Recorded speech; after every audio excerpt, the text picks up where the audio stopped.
नमस्कार दोस्तों।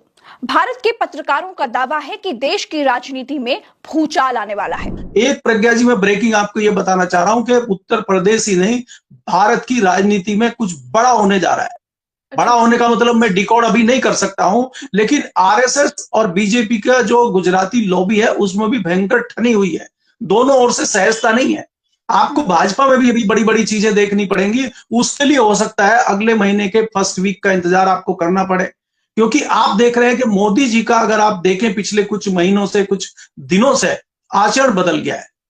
भारत के किसी भी छोटे बड़े पत्रकार से वो बात नहीं कर सकते, उसके दो सवाल का जवाब नहीं दे सकते, और किसी विदेशी, जबकि वो पत्रकार भी नहीं है, और वो आके इंटरव्यू करते हैं, 3 घंटे उनसे बात करते हैं।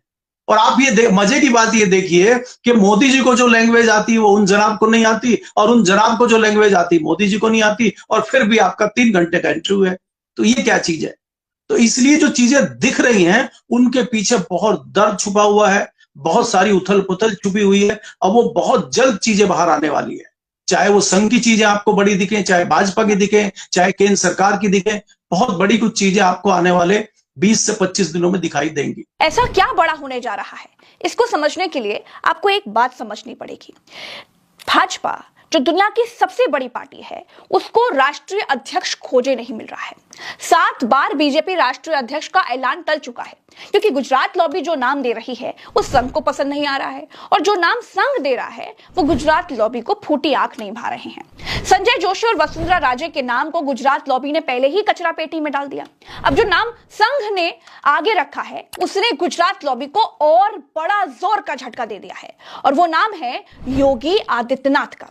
गुजरात लॉबी चाहती है कि योगी आदित्यनाथ उत्तर प्रदेश छोड़कर शिवराज सिंह चौहान की तरह केंद्र में मंत्री बन जाएं, लेकिन योगी को अब डिमोशन बर्दाश्त नहीं है। इसीलिए उन्होंने गोरखपुर वापस जाने का बयान देकर के एक हिसाब से धमकी भरा पैगाम गुजरात लॉबी को भेजा है। मुझे अच्छा लगेगा कि कार्य करते करते मुझे गोरखपुर की तरफ जाने का अवसर मिले, तो मैं कम से कम अपने योगी धर्म और आगे बढ़ा सकूं। संघ से जुड़े सूत्रों का दावा है दोस्तों कि आरएसएस की एक बैठक में उत्तर प्रदेश के मुख्यमंत्री योगी आदित्यनाथ का नाम आगे आया है, और कहा जा रहा है कि बेंगलुरु में होने वाली अखिल भारतीय प्रतिनिधि सभा की बैठक में योगी के नाम का प्रस्ताव अध्यक्ष पद के लिए रखा जाएगा। संघ को यह लगता है कि राम मंदिर और महाकुंभ से योगी आदित्यनाथ का कद जो है वो और बड़ा हो गया है, और असल मायनों में संघ योगी को ही मोदी का उत्तराधिकारी भी मानता है, और ये सारी जो कवायदे हैं वो उसी के लिए हो रही हैं।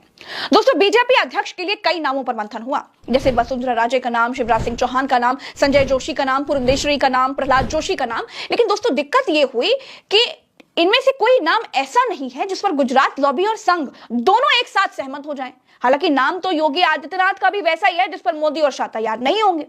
अब संघ को यह लगता है कि योगी वो नाम है जिसके सामने जाति आड़े नहीं आएगी। संघ चाहता है कि हिंदुत्व के सबसे बड़े चेहरे को कमान देकर के बीजेपी की जो हार्ड हिंदुत्व की लाइन है उसको और मजबूत किया जा सके, और इसका फायदा 2029 तक होने वाले हर चुनाव में और लोकसभा चुनाव में भी लिया जा सकता है। अब दूसरी बात यह है कि योगी संघ के भरोसेमंद हैं और उसके एजेंडे को आगे लेकर के चल सकते हैं।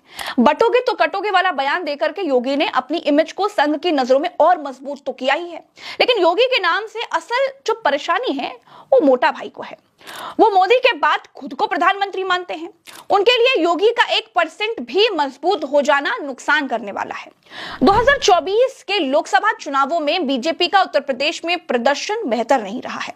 ऐसे में राजनीतिक जानकारों की अगर माने तो बीजेपी उत्तर प्रदेश में सीएम बदल सकती है। साथ ही साथ हिंदू छवि में अच्छी पकड़ रखने वाले योगी आदित्यनाथ को इग्नोर करने की गलती बीजेपी कभी नहीं करेगी। योगी संघ के लिए 36 खाने की रिंच की तरह है, मतलब हर खाने में फिट बैठते हैं। संघ बीजेपी से नाराज है। आरएसएस के राष्ट्रीय कार्यकारिणी सदस्य इंद्रेश कुमार ने भाजपा को अहंकारी बताकर सियासत को और तेज कर दिया था। ऐसे में योगी इकलौते ऐसे नेता है जो संघ और बीजेपी के रिश्तों को ठीक कर सकते हैं। देखिए, ये तो राजनीति है। अब राजनीति में ऊंट कभी भी किसी भी करवट बैठ सकता है, वहां पर आप कुछ भी प्रेडिक्ट नहीं कर सकते। लेकिन हाँ, एक जगह है जहां पर आप प्रेडिक्ट भी कर सकते हैं और प्रेडिक्ट करके पैसे भी कमा सकते हैं।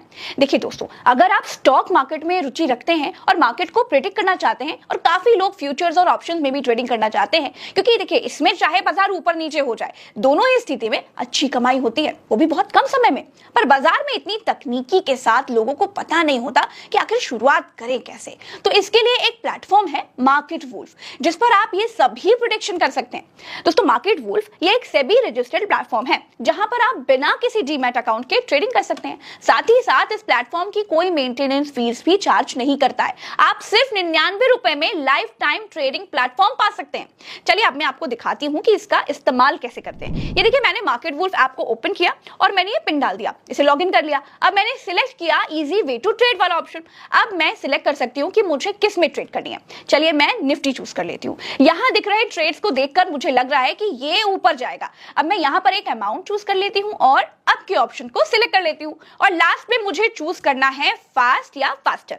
अब मैं अपने रिस्क को कम करने के लिए फास्टर वाले ऑप्शन को सिलेक्ट कर लेती हूँ। देखिए, इस ऐप की एक और खासियत है, आप यहां पर बहुत कम अमाउंट में ही ट्रेडिंग कर सकते हैं, जहां दूसरे ऐप्स पर आपको निवेश करने के लिए 3 गुना से ज्यादा पैसे चाहिए होते हैं।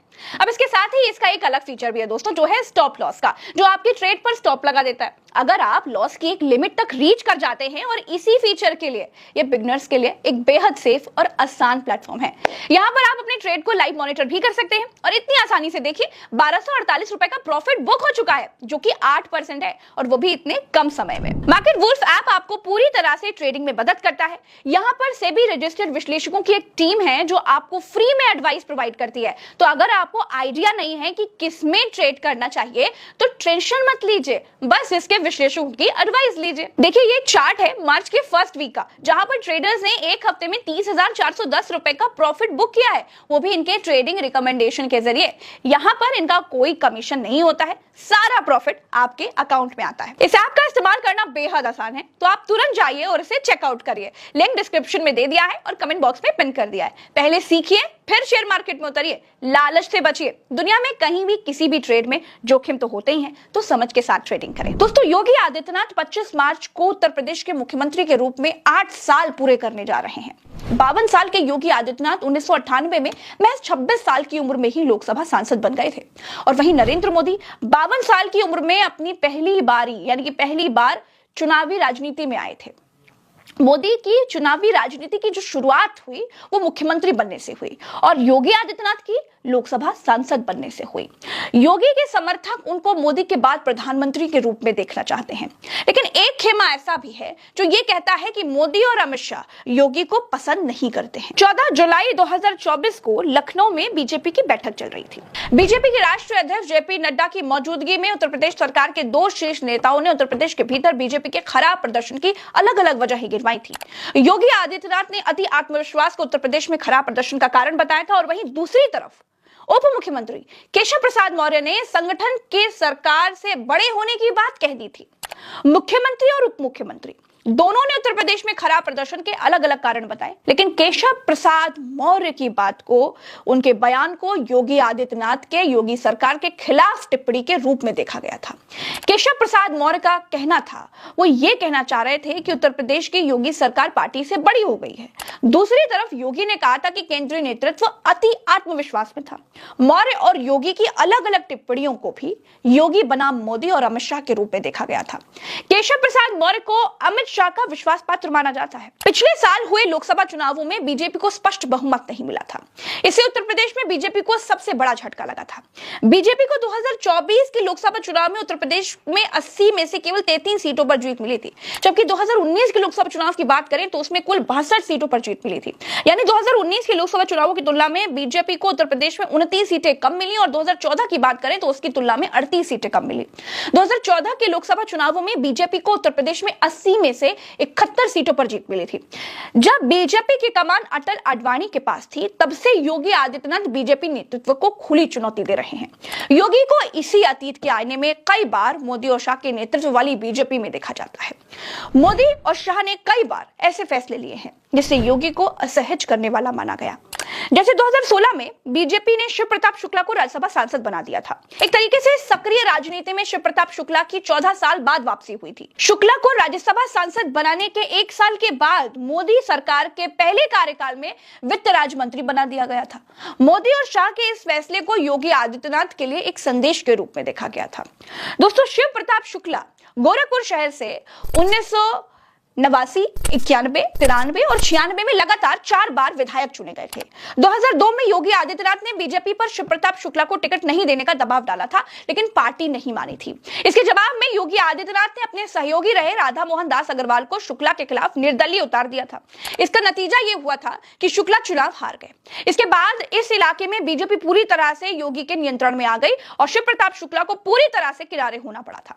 दोस्तों, करीब हफ्ते भर पहले योगी आदित्यनाथ ने एक चैनल के कॉन्क्लेव में कहा था कि मैं दिल्ली के बजाय गोरखपुर जाना चाहूंगा। दरअसल उनका यह बयान संघ और बीजेपी दोनों के लिए योगी का गुस्से से भरा एक संदेश था।